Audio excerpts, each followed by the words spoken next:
नंदनवन जंगल में बंटी नाम का गरीब किसान कबूतर अपने परिवार के साथ रहता था। एक दिन जोरों की बारिश होती है जिसमें उसका घोंसला पूरी तरह से टूट जाता है। तब वो अपनी पत्नी टूनी से कहता है, टूनी चलो जंगल चलकर लकड़ी लाते हैं, फिर हम सब मिलकर लकड़ी का घर बनाएंगे। जब वो दोनों जंगल लकड़ी लाने जाने लगते हैं तब उनकी बेटी टुनटुनी उन्हें रोकते हुए कहती है, पापा मम्मी मैं भी चलूंगी आपके साथ लकड़ी लाने। देखो मैंने भी एक छोटी सी टोकरी ली है। बेटा तू जंगल जाकर क्या करेगी? हम दोनों तो जा ही रहे हैं। तू यहीं रहकर गोलू का ध्यान रख। तू देख रही है ना अपना घोंसला टूट गया है। शाम होने से पहले जल्दी लकड़ी लाना है, घर भी तो बनाना है। ठीक है माँ, आप लोग जाओ, मैं गोलू का ध्यान रख लूंगी। बंटी और टूनी जंगल लकड़ी लेने चले जाते हैं और टुनटुनी अपने भाई गोलू को संभाल रही थी। तभी गोलू जोर जोर से रोने लगता है। मत रो गोलू, मैं अभी तेरे लिए दाना लेकर आती हूँ। तुझे भूख लगी है ना? तो थोड़ी देर रुक, मैं दाना लेकर आती हूँ। टुनटुनी अपने भाई के लिए दाना लेने जाती है। तभी जंगली बिल्ली गोलू पर हमला कर देती है। गोलू जोर जोर से रोने लगता है। जब टुनटुनी दाना लेकर आती है तो वो देखती है कि उसका भाई बुरी तरह से जख्मी पड़ा है और वो अपनी माँ टूनी को पुकारने लगती है। माँ देखो ना, गोलू को किसने जख्मी कर दिया। माँ कहाँ हो? माँ जल्दी आओ। तभी बंटी कबूतर और टूनी लकड़ी लेकर वहाँ आते हैं। बेटा तू क्यों रो रही है? क्या हो गया? माँ किसी ने गोलू को घायल कर दिया है। बंटी जल्दी चलो, गोलू को डॉक्टर के पास ले चलते हैं। लगता है किसी जानवर ने इस पर हमला कर दिया है। हाँ टूनी, पहले गोलू को डॉक्टर के पास ले चलते हैं, फिर हम लोग लकड़ी का घर बनाएंगे। गोलू की हालत देखकर डॉक्टर उन्हें बताती है, जब बच्चे को किसी जानवर ने घायल किया उस समय आप लोग कहाँ थे? ये बच्चा पूरी तरह जख्मी है। डॉक्टर साहब हमारा घर टूट गया था, इसलिए हम लोग लकड़ी लाने के लिए जंगल गए थे ताकि एक लकड़ी का घर बनाकर उसमें आराम से रह सके।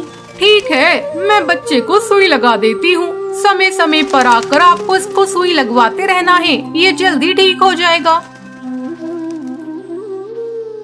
टूनी और बंटी कबूतर अपने बेटे को घर लेकर आते हैं और फिर लकड़ी का घर बनाने लगते हैं। कड़ी मेहनत के बाद उनका लकड़ी का घर बनकर तैयार हो जाता है। तब टूनी बंटी से कहती है, बंटी ये घर तो बहुत सुंदर बना है, अब हमारे बच्चे आराम से रह सकते हैं।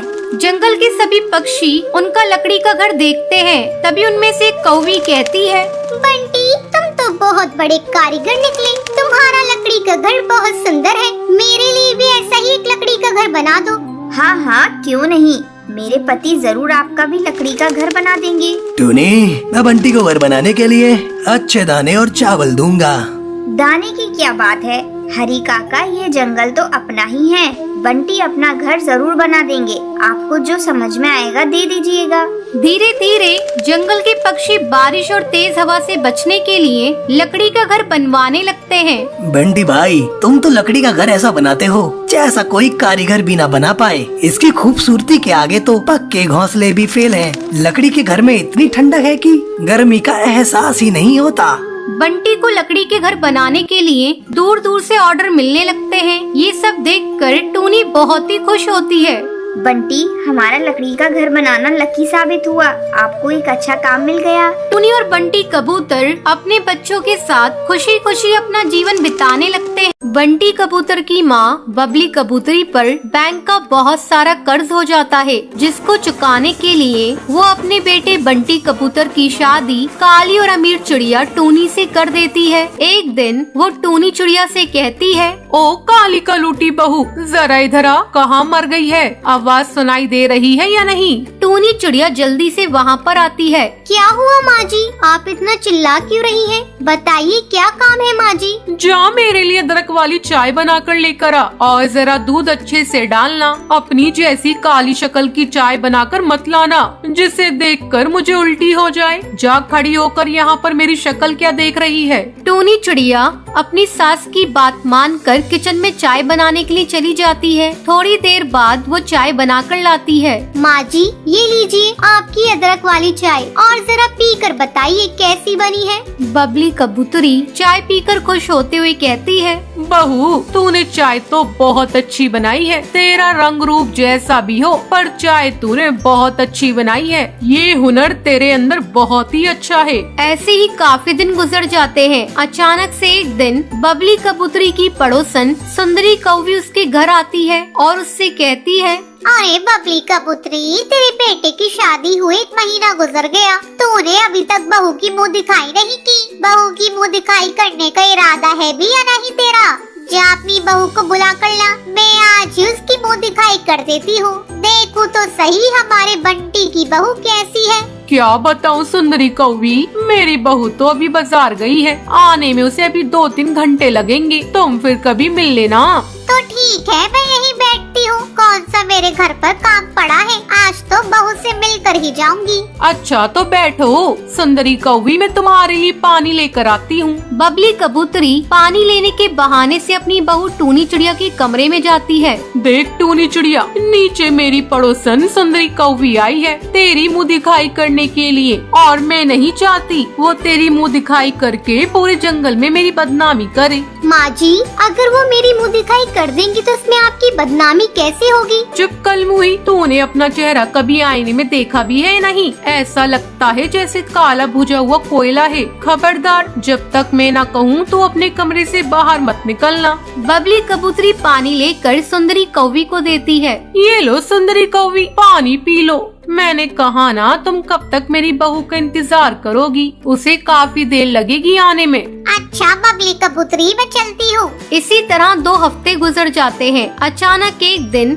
सुंदरी कौवी अपने साथ जंगल की कुछ चिड़ियाओं को लेकर बबली कबूतरी के घोंसले में पहुंच जाती है। वो उसका दरवाजा बजाती है। उस समय बंटी और बबली लंच कर रहे थे। अरे टूनी चिड़िया, जरा दरवाजा खोलकर देख तो लो कौन आया है। टूनी चिड़िया दरवाजा खोलती है। लगता है बबली ने नई नौकरानी रख ली है। टूनी बहू, कौन आया है? अरे ये तो बबली कबूतरी की बहू लगती है, तभी उसने इसे बहू कहकर पुकारा है। अरे बबली कबूतरी, तू इसलिए मुँह दिखाई नहीं कर रही थी क्योंकि तेरी बहू काली कलूटी है। क्या हुआ अगर मेरी बहू काली कलूटी है तो? पर ये तुम्हारी चिड़िया बहू से अच्छी है। ये मेरी घर की लक्ष्मी है। खाना तो इतना अच्छा बनाती है, बड़े बड़े होटल में ऐसे खाना ना मिले। तेरी बहू गोरी होने के बावजूद तेरी इज्जत नहीं करती। तुमने बहू की मुँह दिखाई कर ली, तुम जाओ यहाँ से। बबली कबूतरी, तुम इतना गुस्सा क्यों कर रही हो? हमें भी जरा अपनी बहू की हाथ की चाय पिलाओ। ये लीजिए आंटी जी, मेरी हाथ की बनी चाय मैंने आपके कहने से पहले ही बना ली थी। टूनी चिड़िया, तुमने सच में बहुत अच्छी चाय बनाई है। ये लो तुम्हारा नेक, रंग रूप से फर्क नहीं पड़ता, पक्षी के दिल से बढ़ता है और तुम बहुत अच्छी हो। नेक देखकर वो सारी चिड़िया वहाँ से चली जाती हैं। नदी किनारे एक जंगल में टूनी चिड़िया का परिवार रहता था। वो लोग सीधे साधे थे। टूनी चिड़िया की बहू मुनमुन पढ़ी लिखी और खूबसूरत भी थी। उसे सजने संवरने और मेकअप करने का बहुत शौक था। टूनी की एक बेटी बुलबुल भी थी। वो दिखने में बहुत ही साधारण थी। एक दिन, बहू ये क्या दिन भर अपने चेहरे पे लीपा पोती करती हो? ढंग से घर का काम कर लिया करो, दिन भर अपनी ही ब्यूटी संभालने में लगी रहती हो। मम्मी मैंने घर का सारा काम कर तो दिया है, अब थोड़ा समय अपने लिए भी निकाल कर कुछ मेकअप कर लेती हूँ तो आपको क्या परेशानी होती है? वैसे भी मैंने मेकअप का कोर्स किया है, अगर मैं अपना भी मेकअप नहीं करूँगी तो सारा कुछ भूल जाऊंगी। कितना अच्छा होता मम्मी अगर मैं यहाँ एक ब्यूटी पार्लर खोल लेती, घर में अच्छे खासे पैसे आने लगते, मोहल्ले की जो चिड़िया इधर उधर जाती है वो मेरे पास आ जाती। तुमसे जरा सा क्या कह दिया, तुम तो भाषण ही देने लगी। ये कहकर टूनी चिड़िया वहाँ से चली जाती है। एक दिन बुलबुल मुनमुन से कहती है, भाभी तुम कितनी सुंदर लगती हो, और तुम्हारे पर तो एकदम चमकीले हैं। काश भाभी मैं भी तुम्हारी तरह सुंदर होती। क्या करूं दीदी, मैं आपको भी सुंदर बनाना चाहती हूँ, लेकिन मम्मी तो मुझे करने ही नहीं देती। और क्योंकि तुम जानती हो मैंने ब्यूटिशियन का कोर्स किया है, मैं तुम्हें इतना सुंदर बना दूंगी कि तुम अपने आप को पहचान ही नहीं पाओगी। अरे बहू, मेरी बेटी को क्यों बहका रही हो? ज्यादा सजना संवरने में पैसे खर्च होते हैं। खबरदार बहू, तुमने जो मेरी बेटी के चेहरे पे लीपा पोती की तो मैंने आज तक अपनी बेटी के पंखों पर सरसों के तेल के अलावा कुछ नहीं लगाने दिया है। और ये जो तुम शैम्पू वैम्पू लगाती हो, इससे क्या होने वाला है? मेरा घर ही डिटर्जेंट ही जिंदाबाद है। उससे मैं कपड़ों को भी धो लेती हूँ और बालों को भी धो लेती हूँ। खाना बनाने के लिए जो सरसों का तेल आता है, उससे परों में भी लगा लेती हूँ। खाना भी बनता है और बाल में भी लग जाता है। अलग से कुछ खर्च नहीं करना पड़ता। लेकिन जब से तुम आई हो, कभी क्रीम चाहिए तो कभी पाउडर चाहिए, कभी शैम्पू खत्म हो गया। तुम ये सब अमीरों वाली आदत मेरी बेटी को मत लगा देना। पक्षी दिन भर मेहनत करता है तब 2 पैसे कमाता है और तुम इन पैसों को क्रीम पाउडर में खत्म कर देती हो। हाय राम, हमारे घर में ये कैसी बहू आ गई? मेरे तो कर्म ही फूट गए। मैंने कितनी बार हीरो बेटा से कहा तो गाँव की किसी लड़की से शादी कर ले,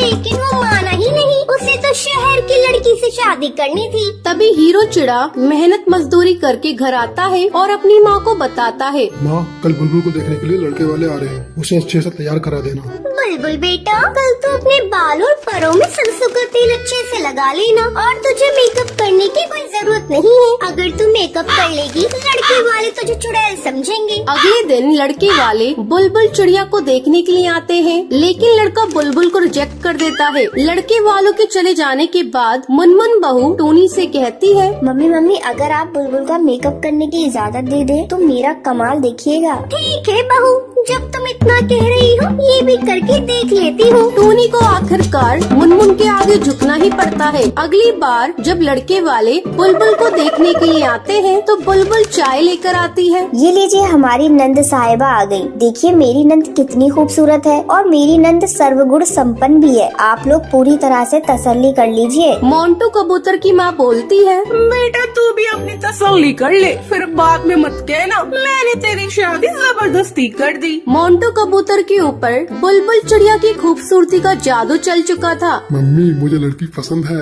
मैं इससे शादी करूँगा। बुलबुल की शादी बड़ी धूमधाम से हो जाती है। बुलबुल के विदा हो जाने के बाद बहू, मैंने हर बार तेरे मेकअप के लिए तुम्हें डांटा। आज उसी मेकअप के चलते मेरी बेटी की शादी इतने अच्छे घर में हो गई। मैं तुम्हारा धन्यवाद करती हूँ बहू। तो ये थी आज की कहानी कि आपको पता है बबली कबूतरी की कौन सी पड़ोसन टूनी चिड़िया की मुंह दिखाई करने आती है। अगर आपको पता है तो आप हमें कमेंट करके जरूर बताएं।